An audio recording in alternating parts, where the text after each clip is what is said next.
البرايم اللي تقسيت فيه البرايم الثالث هو النقطه ديال الدار. درنا 5 نقاط ولا غير 6 نقاط كيف المانيا كيخلص بعض النقاط في غسيل الماعن. انا عطيني غير 6 عطيني غير 5 انا حيت داك الماعن راه فيهم ثمن الناس اللي الناس اللي كيجربوا الماعن وداك الشيء وكيشوفوا الثمن الماعن راه عارفين فيها ثمن. عطيني غير 5 نقاط ما كنتش غنتقصى البرايم اللي دات، ولكن كل حاجه فيها خير. انا كنقول لكم ولكن على السبب يبرو داك بغى يدير التبرير ديال 2 نقاط حكا ما كانش كيتعاون مع مرتو. انت شتيني خويا كتعاونش مع مرتي رجعوا لدار العرسه واش ما كنتش كنتعاون معاها؟ واش نتوما كنتو كتشوفونا كنغسلوا الماعن ديال الفطور الماعن ديال العشاء؟ هادشي ما كانش كيتصور ما كانش كيبان. واحد النهار كنا جينا مشيو اوربلاطو جينا مع 3 الصباح. سفيان دخل كيسبق بغا يصايب لهم العشاء.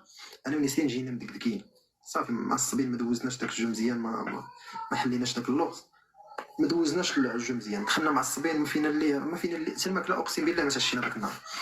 هما دخلوا كاملين هي كلشي دوز مزيان حنا الوحيدين اللي سبحان الله العظيم تعكست لنا الامور. المهم دخلنا صافي انا دخلت في موت الجوع ولكن مع الشهيه ما كايناش. قلنا لهم اخوت تصبحوا على خير حنايا ما نتعشاوش تصبحوا على خير. هي ديك 3 الصباح تعشاو مع شي 4:30 كلاو سالا حطوا داكشي في اللافابو ومشاو بحالهم. قالك حكا نتوما خليتو الماعن بلا غسيل واش غنغسل الماعن في 5 الصباح؟